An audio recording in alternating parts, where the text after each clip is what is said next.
Welcome back to my channel. I'm so glad my plums are back with me. You guys are back hanging out with me. And today I wanted to talk about my book recommendations because a lot of you guys have asked me for this video. And this isn't even all of the book recommendations I have. You know, I can make multiple of these videos if you're interested in that, or just book content in general. These are just some of the books that I read when I was first getting into spirituality and going on my journey. Some of them I read later, actually. Reading is such an important part of the awareness journey because reading really helped me like soak up all the information that I was physically dealing with. You know what I mean? Like, let me just get into the books because there's a lot to get into. Every single book that is listed here that I'm going to be talking about has some type of extremely valuable information that helped me in my journey and in my life and is still currently helping me to this day. So I recommend all of these books. They're amazing and I will have them all linked below. Oh, and I also want to mention that I'm talking about self-development, spirituality books in this video, but I read all types of different genres. I don't want you to get in the habit of being like, I want to develop myself, so I need to like read self-development books. Like, no, reading is a great fundamental habit that you need. You know, I read fictional books. I read all type of different books for fun because reading is a good habit. And when I read, it helps me write, so it kind of goes into each other. Reading storybooks and fictional books is literally like making a movie in your head. Like, but you're making it, but you're reading it and you're making the movie in your head. It's amazing. I love reading. I just love reading. So if you guys want to know what other genre books I'm reading, let me know because I got you. You about to be hooked. You about to be staying up till 5 in the morning and finishing that book. This book right here. This book right here, as you can tell, it is loved. It is loved. It is loved, girl. It's literally falling apart. I'm not even gonna like open it because some of the pages are gonna fall out. This is Becoming Supernatural by Joe Dispenza. Like, this book will literally change your life. I don't even have any other words for it other than this book will literally change your life. It's a piece that you're always going to be coming back to.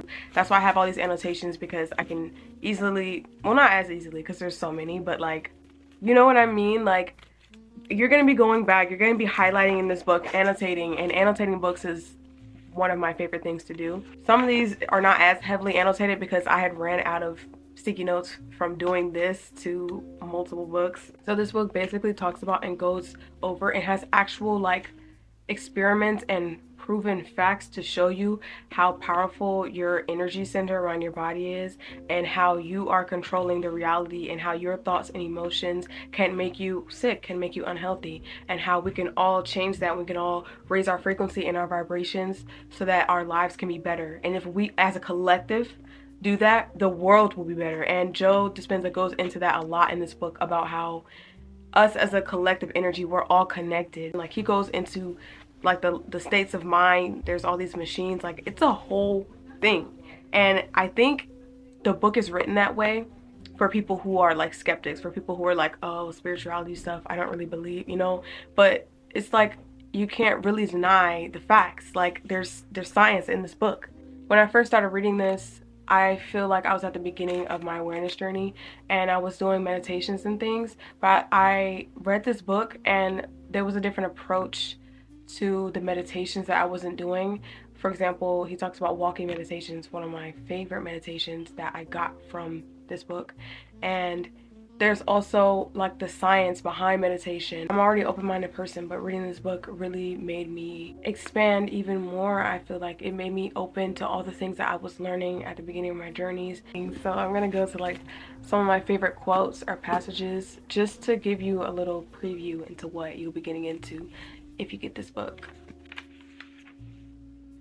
And the way Joe Dispenza talks about emotions really changed me because it really made me realize how in control I am of my own emotions. Your emotions are just your energy. Emotions is energy in motion, something I learned from Joe Dispenza. There's just so many things I can talk about with this book, and there's so many gems in this book. You really need to get this book for yourself and read it, and I highly suggest that you highlight, annotate this text with these tabs and with underlining things, keynotes as well. So that being said, you really need to have an open mind going into this book, I feel like. But even if you find yourself with a little bit of skepticism, I still suggest picking this up and really being open to the teachings that Dispenza talks about. He also does podcasts on YouTube, and there's also like these motivational type of videos that he is talking about the topics in this book on YouTube. So if you want like a preview to what is inside this book, you can watch those, but this is like the in-depth, like this is it. This is it. I love this book. We're gonna be here all day if I keep on looking at it. So the next book is a book that I read a little bit later in my journey. Excuse me. Some of the information I already knew, but this book really goes into depth about more of that topic. So the book is The Power of Your Subconscious Mind by Joseph Murphy. This is a really powerful book. This topic is a super powerful topic because I don't think people understand or know enough how vulnerable you are, how vulnerable your mind is, how susceptible it is to things around you, and how you are literally being influenced all the time, even by yourself. This book definitely goes into how you can retrain and reprogram your own subconscious mind to have the thoughts and have the reality that you want, because obviously the way that you think and your perspective is creating your reality. So if you can reprogram yourself and reprogram those thoughts that your subconscious is holding on to and let them go and feed your subconscious new thoughts, you can have a new reality. I made a TikTok talking about protecting your energy, and I talked about protecting your subconscious mind in that TikTok, and a lot of you guys were asking me to elaborate on the subconscious mind and everything, and really the background mind. The background mind. So your conscious mind is here, conscious of everything that's going on, and then your background mind takes everything in.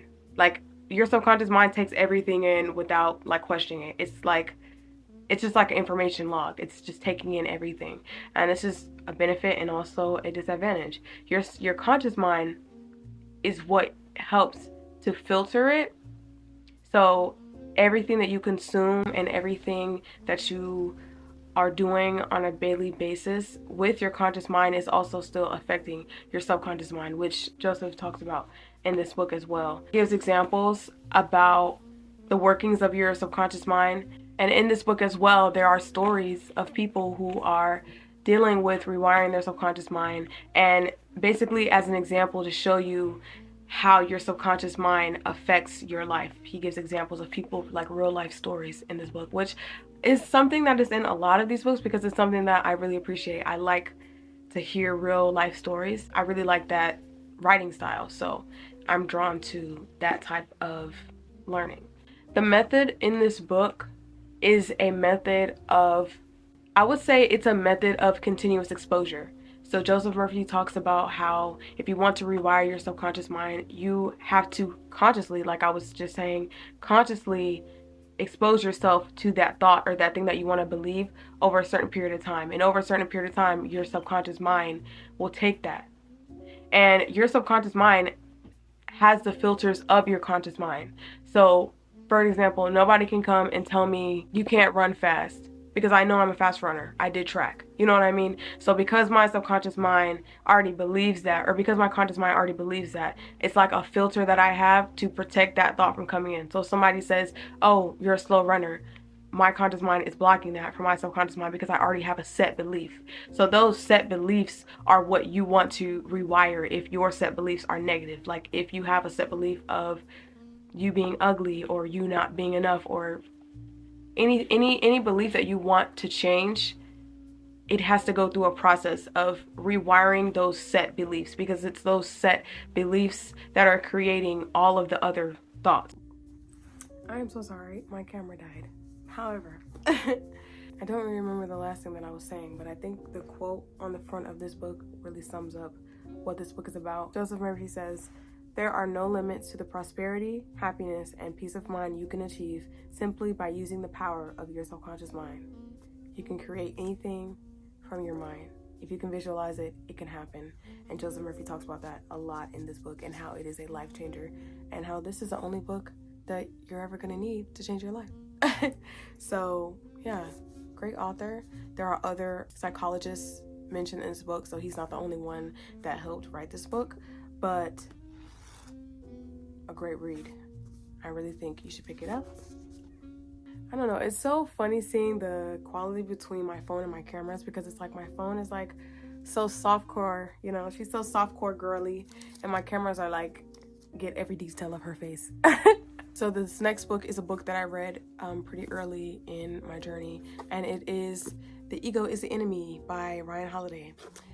It is a hardcover book. It did have a sleeve on it, but I don't know if it's a sensory issue, but I do have sensory issues, so probably, but I really don't like the sleeves on hardcover books. Like, I don't like that they're not attached to the book, and I can't like move it like that, and it moves around, and I just hate it. I don't know. I don't like sleeves, so I took it off and evidently got oil on it or something, but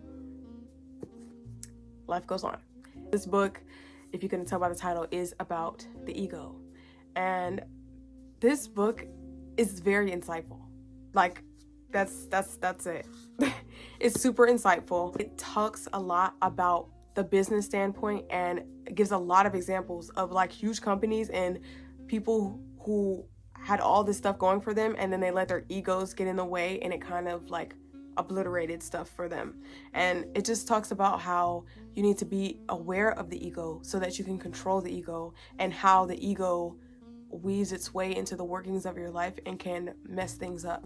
I found it to be insightful just for the simple fact that it helped me kind of compartmentalize things. As a creative, it's important for me to channel from the correct place. I'm a very intuitive person, and where I create from is a very intuitive, flowing space, uninterrupted by the workings of the ego. Because as soon as the ego comes in, competition comes in. Inspiration is not coming from the right spot. It's coming from a place of outdoing other people and also not feeling enough, you know? But because I don't create from that space, it's as authentic as possible. And this book has a lot to do with why I think that way, because it goes into how the ego is always going to be there as it's a protective mechanism, but how being aware of it can stop it from infiltrating your life and can stop it from engulfing too many things.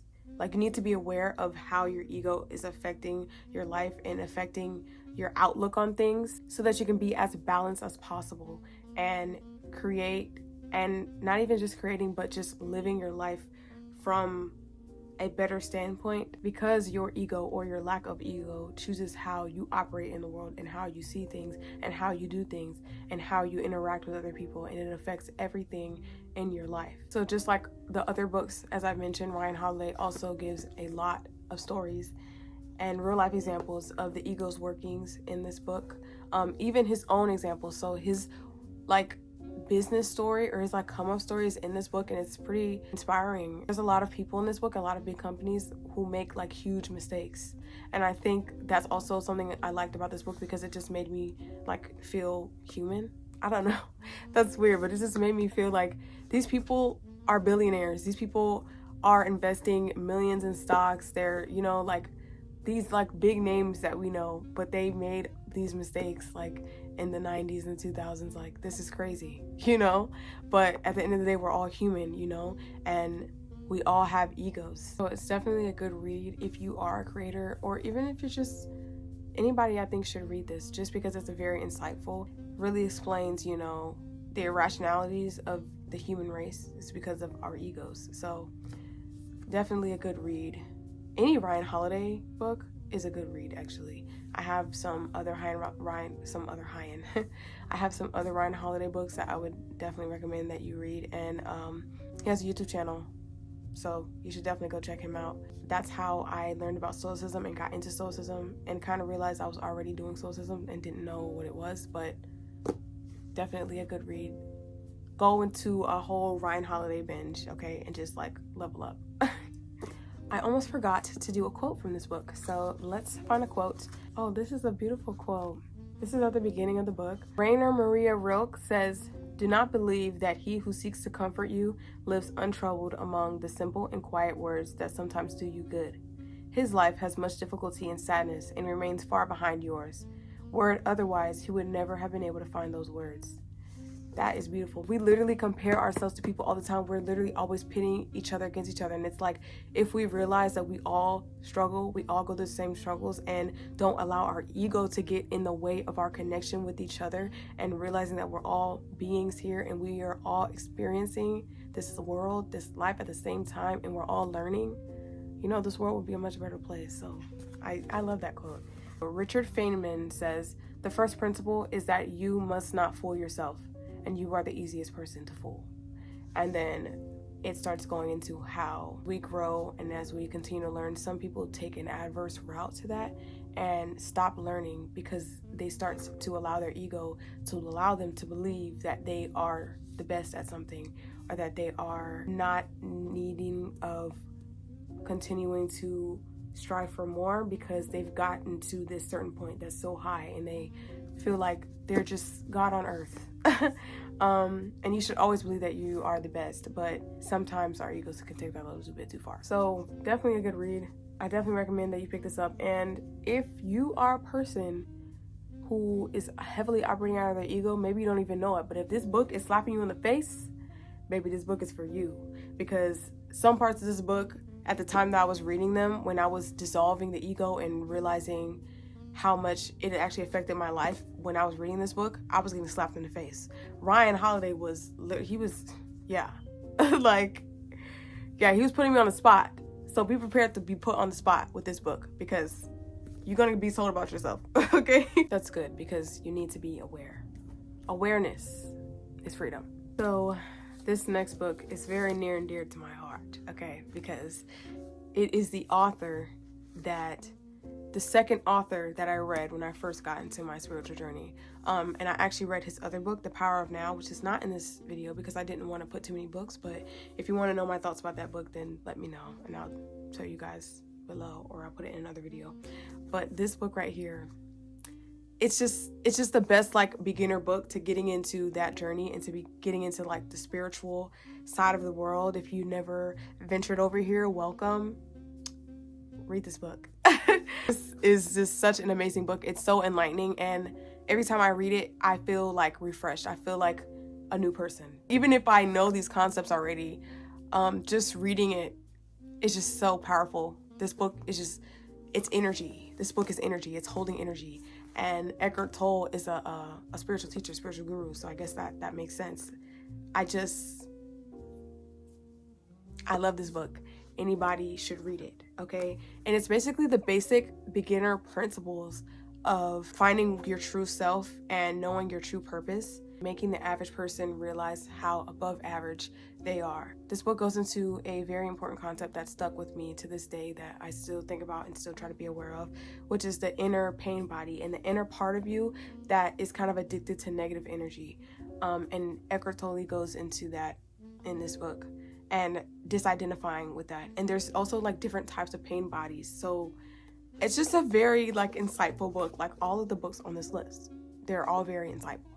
This book in itself is meant to be like a transformation. When you read this book, it's meant to transform the person who reads it. I feel like this book in conjunction with The Power of Now would be a perfect combination for that. Like I said before, reading this book makes me feel like a refreshed new person. It's because Eckhart Tolle talks about who you are truly, like not me, like you seeing me, you know, and I'm talking to you, but that's not who I am. All of these characteristics that I'm identifying with, that I'm brown skinned, I have a shoulder tattoo, I have locks, like the inner me, the inner body, and the human consciousness that I am, and the human consciousness that we all are, and we're all connected to each other, and we're connected to the nature that is around us. It's all consciousness, and you would need to be in tune with your inner self and your inner body to feel that. And this book talks heavily about that. That's like the main concept of this book, getting to know your inner self. And from getting to know your inner self, getting in tune with yourself, and continuing to go on that awareness journey and enlighten yourself and enlighten the people around you with your energy, the new energy that you will have, the glow that you will have from being in tune with your inner self. And that's why this is a perfect first book for anybody who's trying to develop themselves and get into the spiritual space. Eckhart also goes over the ego and our attachments to things and to people, which is ego. It also goes into relationships and how that works in relationships, a really unique perspective on it as well that has stuck with me since I read this book because it's extremely true. I want you to read this book and find out all this information, and it's a reread, so get this book to keep because you're going to be rereading it. To recognize one's own insanity is, of course, the arising of sanity, the beginning of healing and transcendence.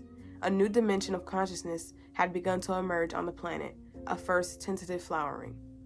So I just really like that because I don't think we as people like understand that humans in a whole right now are like kind of insane. Like we're all insane. We're all mad. I didn't mean to make a joke reference, but I think that this book goes into depth about that and how, kind of like Joe Dispenza, how as us as a collective consciousness can come back together and be on a love vibration to heal the world, and how we can come back to sanity, and how our egos have kind of created this separateness when there is no separateness, there's only unity. So read this book. I could go on and on, so we're gonna put it down now. But this next book is also very dear to my heart. Crazy how they kind of have similar book covers, but I read this book later on. Like someone recommended me this book maybe about a year ago, and I just love it. I love this book.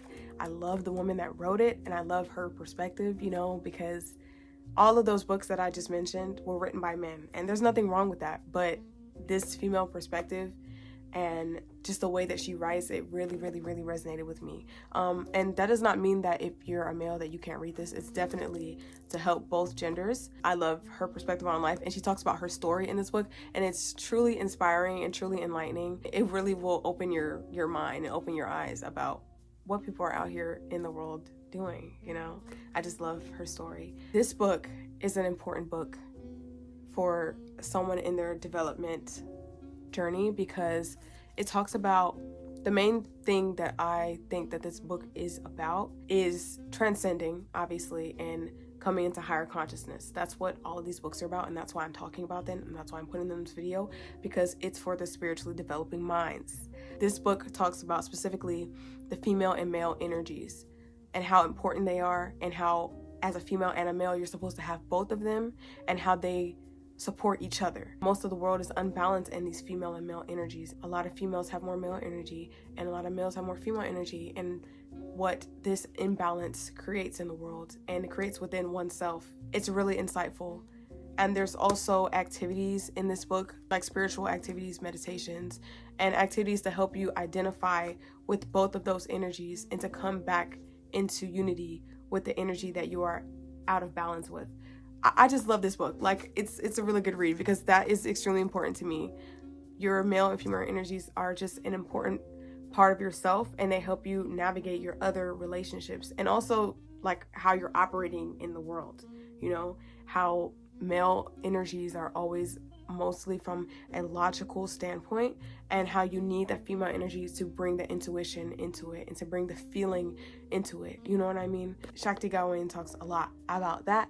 And really, this book is a good tool to get back in touch with your intuition and to strengthen your intuition, because there's a lot of intuition talk in this book as well, because that goes into it. You know, your female and male energies, it is about intuition, because you need intuition to feel these energies within you, operating within you. And again, also in this book, there are stories and specific examples that she uses from her life and from other people's lives to further express and explain her points in this book, which I love. Another reason why I love this book as a creative is that Shakti goes into how you can be a channel for the universe. If you've watched my videos for a while, you will hear me say, I allow spirit to speak through me, I allow spirit to express through me, and that's because I'm allowing my intuition to be a clear channel and to be a creative channel to the world, and so that the people that need to hear the things that I'm talking about will be drawn to me through being deeply intertwined with myself and deeply in tune with my intuition. I can clear my channel and become the clearest creative channel through my creations and to the world, and that's important for people who create, people who own businesses, artists. That's important. It's a very spiritual process, art is, to me, in my opinion. I think that art is a very spiritual process, and to be the most creative that I can be and to be in the flow state, I need to be a clear channel and to be completely in tune with myself. And that's another reason I love this book, because she talks about your intuition and being a creative channel, and how being that creative channel can go into so many different avenues, and from that place comes the best artistry. Oh, and also in this book she talks about how you are a channel, and then there are also multiple channels. There are multiple things channeling back to you, as you are a projection and other people are projection. And so like your problems and the things that you're dealing with, they're signs. Everything is a sign and everything is a lesson, which I say all the time. So that's something else that she talks about and goes into depth about. Just like in the previous book we talked about, she goes into depth about relationships, but she goes like into depth about relationships and what they are for, and how your male and female energies operate and how they affect your relationships. So if you need relationship advice, or if you want to progress in your relationship, or you feel like you and your partner have bad communication or you're stagnant, I would definitely recommend this book as well, because that part of the book is actually really valuable and it could be made into a whole book of its own. This is the quote I'm going to read. Shakti Gawain says, "We make a contribution to the world just by being ourselves in every moment. There are no more rigid categories in our lives. This is work. This is play. It all blends into the flow of following the universe, and money flows in as a result of the open channel that's created." Like, she's just a gem. So I can't recommend this book enough. Like, I literally got through this book in 2 days. 2 days. Like, read it. There's no alternative. You have to read this book. I'm coming for you. You read this book. Can't believe it already. We are on our last book, and it is Alan Watts' book. I don't even have that many. This is the only Alan Watts book in this category, but when I tell you I am Alan Watts stan, I read The Way of Zen by Alan Watts. This book is an educational book. It's an educational book, and it's also an insightful book. But I say it's an educational book because the writing style of this book is very philosophical. It's very much like, it's a very philosopher way of writing. It can feel heavy to some people, so I will put that out there. It can feel heavy, or the writing style like not as entertaining, but the way that Alan Watts writes is just very intriguing to me, because it's almost like storytelling, but it's like extremely educational, and he's talking about facts and referencing things, people, and real events, and talking about the history of Buddhism and the stark difference of the beliefs and culture of the Western side of the world versus the Eastern side, which I think is very insightful, because there's so many differences between these two different sides of the world, and it kind of shows even now in all of the different ways that the Eastern side of the world lives, and how much better, in my opinion, the people and their beliefs and everything. It was a really enlightening read. It talks about Buddhism schools and monasteries and being a monk. There's just a lot of valuable information that I was interested in, and that helped me understand my practices and the spiritual things I do more, because I know where they come from now. Another thing about this book is that it will help you expand your vocabulary, because you will be forced to use context clues to know what some words mean. Like, I've been reading for a long time, so I have a pretty expanded vocabulary, but there were some words in here that I was like, oh, I'm writing that down, because I have a vocabulary like book. But anyway, yeah, that I love, because I love learning new words, and I actively feel like reading this book was making me smarter. Like, I can feel myself becoming smarter reading this book. A lot of history talk and a lot of talk about the principles and the teachings of Zen, Taoism, and Buddhism in this book, and how you can apply them to your life. Not really, he's not telling you how you can apply them to your life, but just talking about the principles of it, expressing the mindfulness of these practices in a way that makes you think about how you're applying them to your life. And towards the end, there are some practices that Buddhists do, that monks do at specific like schools or places that they go to, where it's literally like a set schedule. Like, there's not very much any like phone use or anything like that. There's like 3-hour meditations, and then they have like work blogs where there's like farming and things. Actually, you should read, if you're interested in that, you should read Think Like a Monk by Jay Shetty. That was the book that I was reading, trying to remember. He actually did that and went to one of those places and was a monk, and such a lifestyle that I would definitely do for like 6 months, you know. It's the same way as going off to like a retreat. There's a lot of information about all that in this book, and I just thought it was like very insightful, and especially if you're getting into your spiritual practices, I think that this is a good book to read, because you want to know the history of the things that you're doing and where they came from and what they mean to the people who grew up with this stuff in their cultures, you know. So definitely a good book. Alan Watts is a researcher, you know, and he has compiled all of that into this book, his research. So it's like reading his thoughts, kind of, which is why it's a good book and why I didn't get bored or anything, because it's just the way that he writes. Like, I love Alan Watts, okay? Which brings me into my current reads, or what I will be reading next. So these are the books that I will be reading next. This one is like, I guess you would say like a little infographic, but it's basically about the pineal gland, whatever you want to call it, and just what it is, the workings of it. I already know like some stuff, but I wanted to expand my knowledge on it because I am a huge believer in the chakra system, and I actively do practices involving my chakras, and I have a book about that. I mean, we can have another video, y'all. Like, I read, okay? I read. And in this book, which I am actually currently reading well, I'm reading 2 books right now, but this is the book that I am reading right now. It is the Bhagavad Gita. Let's try again. It's the Bhagavad Gita. The Bhagavad Gita. I'm gonna, like, it's like a tongue twister right there, the Bhagavad Gita. It just messes me up. But I'm really loving it so far. It's kind of making me feel how I felt when I first read A New Earth by Eckhart Tolle. I'm just really liking it, and I feel like it's already creating new perspectives. After I'll be finishing this, I'll be reading The Wisdom of Insecurity by Alan Watts, which I've wanted to get my hands on for so long, and then my mom bought it for me, so love you.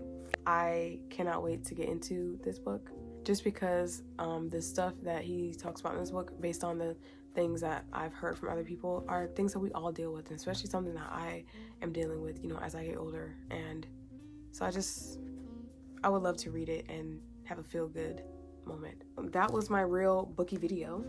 I hope that you guys enjoyed, and I hope that you guys will consider getting some of these books. Self-development books are like upgrading your mind. It's like when you don't read self-development books, you're on like level 3, and then when you start reading self-development books, you're progressing in this video game, you know, and you're accessing information that the average person doesn't know. So be above the average person and read.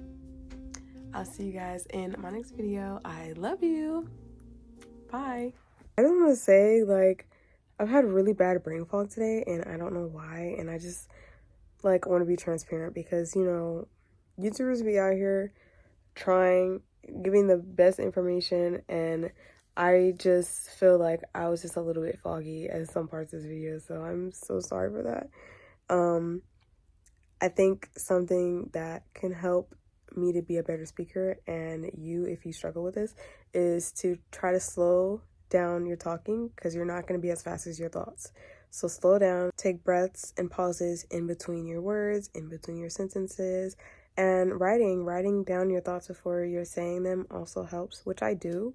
But today I just had bad brain fog. I don't know. But it's okay, because one way that I'm going to keep up with you guys and to give you guys the best information, and always remember my inner downloads.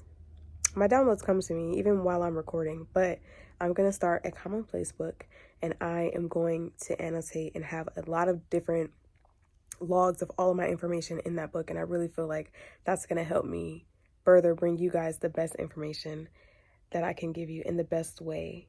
And yeah, so either way, I hope you enjoyed this video with all my brain farts, and I love you.